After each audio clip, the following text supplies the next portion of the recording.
Som Amàlia Gómez, metgessa de l'EPAIP Red, equip promotor de l'atenció integrada balear en residències.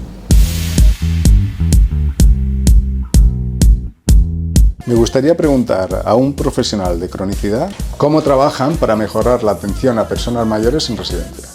Des de l'EPAIP intentant donar una atenció sanitària de qualitat a totes les persones amb cronicitat complexa de les residències, mitjançant la valoració geriàtrica integral de la persona, la identificació precoç de les necessitats pal·liatives i la prescripció racional de recursos, medicaments i productes sanitaris.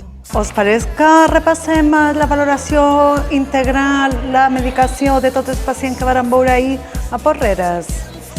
Sí.